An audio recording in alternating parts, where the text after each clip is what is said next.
அனைவருக்கும் வணக்கம்.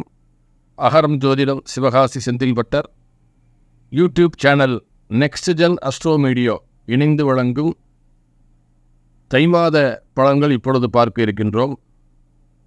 ஜனவரி மாதம் 15ஆம் தேதி முதல் பிப்ரவரி மாதம் 15ஆம் தேதி வரை இந்த தை மாதமானது நடைபெறுகிறது.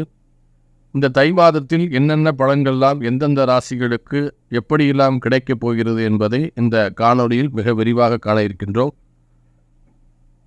இப்பொழுது இந்த தை மாதத்தை பற்றிய ஒரு சிறு தொகுப்பு. தை மாதம் என்பது மகர மாதம் என்று அழைப்பார்கள். ஏனென்றால் ராசியிலே மேஷத்திலிருந்து ஆரம்பித்து இந்த மகரமானது 10வது ராசி. அதாவது தை மாதத்திலே சூரிய பகவான் மகர ராசியில் பயணம் செய்வதனாலே தமிழ் மாதங்களில் தை மாதம் என்பதை மகர மாதம் என்று அழைப்பார்கள். மகர சங்கராந்தி என்றும் அழைப்பார்கள். சனியின் வீடான மகர ராசியிலே புது கூட்டணியாக உருவாகி இருக்கிறது. மிக சிறப்பான முறையிலே இந்த மகர மாதமானது ஒரு நல்ல மாதம். அதாவது தை பிறந்தால் வழி பிறக்கும் என்று பழமொழி கேள்விப்பட்டிருப்பீர்கள். அதனால தான் பார்த்தீங்கன்னா எந்த ஒரு காரியங்கள் ஆரம்பித்தாலும் தையிலே ஆரம்பித்தால் அதற்குண்டான சரியான வழி கிடைக்கும், அதுக்குண்டான ஒரு நல்ல ஒரு ஆரம்பம் கிடைக்கும் என்று எந்த ஒரு காரியங்களையும் தை மாதத்திலே ஆரம்பிக்க சொல்வார்கள். ஏனென்று பார்த்தால் தை மாதம் 1ஆம் தேதி முதல் ஆனி மாதம் கடைசி 31ஆம் தேதி வரை பார்த்தீங்கன்னா தேவர்கள் ஒளித்திருக்கக்கூடிய காலம். அதாவது உத்தராயண புண்ணிய காலம் என்று சொல்வார்கள். அதே போன்று ஆடி மாதம் 1ஆம் தேதி முதல் மார்கழி மாதம் 30ஆம் தேதி வரை பார்த்தீங்கன்னா தட்சிணாயன காலம் அப்படின்னு சொல்லுவாங்க. தேவர்கள் உறங்குகின்ற காலம். எனவே இந்த தை மாதம் முதல் பார்த்தீங்கன்னா தேவர்கள் முழிக்கின்ற காலமானதால் தேவதா பிரதிஷ்டை கும்பாபிஷேகத்துக்கெல்லாம் மிக உகந்த மாதமாக தை மாதம், பங்குனி மாதம், சித்திரை மாதம், வைகாசி மாதம், ஆனி மாதம், இப்படி தை மாதம் மிக சிறப்பு வாய்ந்த ஒரு மாதம். தமிழர் திருநாளாம் பொங்கல் பண்டிகை தை மாதம் 1ஆம் தேதி, 2ஆம் தேதி, 3ஆம் தேதி 3 நாளும் பார்த்தீங்கன்னா தை பொங்கல், மாட்டுப் பொங்கல், உழவர் பொங்கல் என்று தமிழர்களுக்கு மிக மிக முக்கியமான பண்டிகைகள் வரக்கூடிய மிக உன்னதமான ஒரு மாதம் தை மாதம். ஜனவரி 15ஆம் தேதி முதல் பிப்ரவரி மாதம் 15ஆம் தேதி வரை இந்த தை மாதம் நடக்கிறது. இந்த தை மாதத்திலே என்னென்ன முக்கியமான பண்டிகைகள் நிகழ்ச்சிகள் நடக்க இருக்கிறதை முதலாவதாக காண்போம். ஜனவரி மாதம் 15ஆம் தேதி தை மாதம் 1ஆம் தேதி திங்கட்கிழமை என்று தை திருநாள் பொங்கல் பண்டிகை.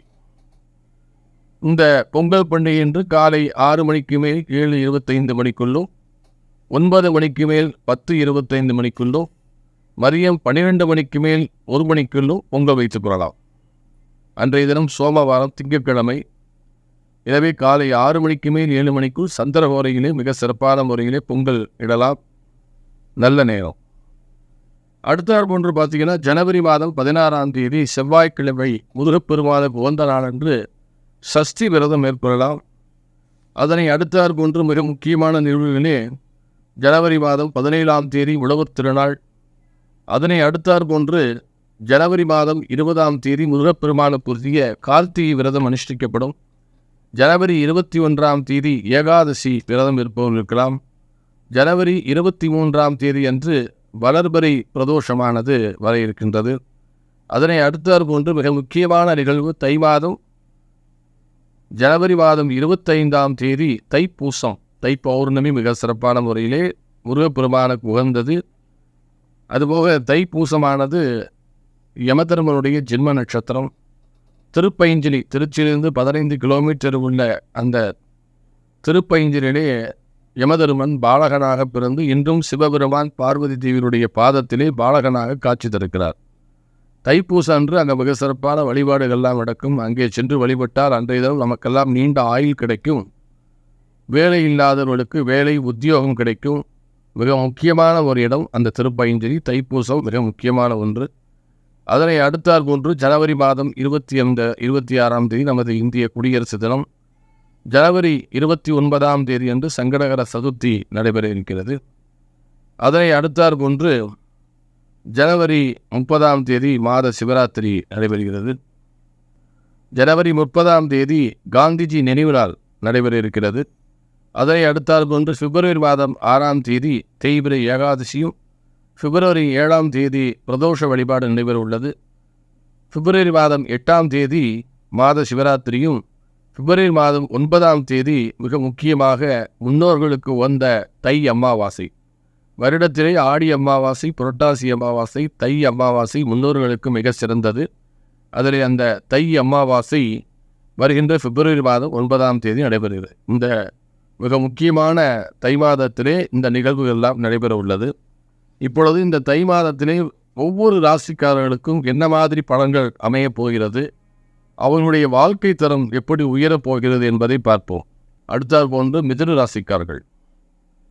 இதுவரை மிதுன ராசிக்காரர்களுக்கு அஷ்டமச்சனி நடைபெற்று வந்து அந்த அஷ்டமச்சனி உங்களுக்கு முழுவதுமாக விலகிவிட்டது. சூரியன் 8ஆம் இடத்தில் செவ்வாய் புதனுடன் பயணம் செய்ய போவதால் பயணம் செய்வதில் கவனமாக இருக்கவும். வண்டி வாகனத்தில் செல்லும் பொழுது உங்களுடைய கவனம் சிதறக்கூடாது. குறிப்பாக வாகனங்களை கார் ஓட்டும் பொழுதும் டூ வீலர் ஓட்டும் பொழுதும் ஃபோன் பேசுவது கூடாது. நிதானம் அவசியம். ஏன்னு கேட்டீங்கன்னா மிதுன ராசிக்காரர்களுக்கு கண்டிப்பான முறையில் வாகன விபத்து ஏற்பட வாய்ப்பு இருக்கிறது. உதாசீனப்படுத்தாமல் மிக கவனமாக இருந்து கொள்ளுங்கள். வேலையும் செய்யும் இடத்தில், நீங்கள் வேலை பார்க்கிற இடத்தில் உங்களுடைய மனதை புண்படுத்துமாறு உங்களுடைய சக தொழிலாளர்கள் உங்களிடையும் பேசுவதற்குண்டான வாய்ப்பு அதிகமாக இருக்கிறது. தீ போன்ற பொருட்களில் கவனமாக இருக்கிறோம். சாதாரண விளக்கு ஏற்றுறதுக்கு தீப்பெட்டி பொருத்தும் பொழுது கவனமாக இருக்குமாறு கேட்டுக்கொள்ளப்படுகிறார்கள். கத்தி மற்றும் கூர்மையான பொருட்களை, கத்தரிக்கோல் போன்ற பொருட்களை பயன்படுத்தும் பொழுதும் கவனமாக இருக்க வேண்டும். மிதுன ராசிக்காரர்களுக்கு தை மாதத்திலே இரத்த காயங்கள் ஏற்பட வாய்ப்பு இருக்கிறது. உங்களுடைய வயதுக்கு மேற்பட்ட பெரியவர்களிடம் பேசும் பொழுது அவர்களிடம் கவனமாக பேசவும், அவர்களை மதித்து பேசவும். எந்த ஒரு கால நேரத்திலும் அவர்களை எதிர்த்து பேசாமல் அவர்களுடைய அன்பை பெறுமாறு கேட்டுக்கொள்ளப்படுகிறார்கள். பெண்களுடைய விஷயத்திலே மிதுன ராசிக்காரர்கள் கவனமாக இருக்கவும். சக வீடுகளும் சரி, தொழில் புரியும் இடத்திலும் சரி, பெண்களால் உங்களுக்கு பிரச்சனைகள் வர வாய்ப்பு இருக்கிறது. கணவன் மனைவியிடையே இந்த தை மாதத்தில் கொஞ்சம் வாக்குவாதம் ஏற்படும். அந்த வாக்குவாதத்தையும் தவிர்த்து கொள்ளவும். குறிப்பாக மனைவியிடம் சரி, பெண்களிடம் சரி, வாக்குவாதம், சண்டை வேண்டாம். இதுவரை நீங்களுக்கு அஷ்டமச்சனி விலகி இருக்கிறது. உங்களுடைய சிந்தனை எல்லாம் படிப்பு, தொழில், பதவி உயர்வு அதிலே இருக்க வேண்டும். கவனமாக இருந்து செயல்பட்டு இந்த தை மாதத்தை கடந்து செல்லுமாறு அறிவுறுத்தப்படுகிறார்கள். மிதுன ராசிக்காரர்கள் வணங்க வேண்டிய தெய்வம் முருகப்பெருமான். செவ்வாய்க்கிழமை முருகப்பெருமானுக்கு பாலாபிஷேகம் செய்து முருகப்பெருமானுக்கு சந்தனம் வாங்கி கொடுத்து அர்ச்சனை செய்து அந்த சந்தனத்தை மார்பிலிருந்து எடுத்து உங்களிடம் திரும்ப பெற்று இந்த தை மாதம் 30 நாட்களுக்கும் தினந்தோறும் சந்தனத்தை வைத்துக் கொள்ளுங்கள். உங்களுக்கு முருகப்பெருமானுடைய அருள் கண்டிப்பாக கிடைக்கும்.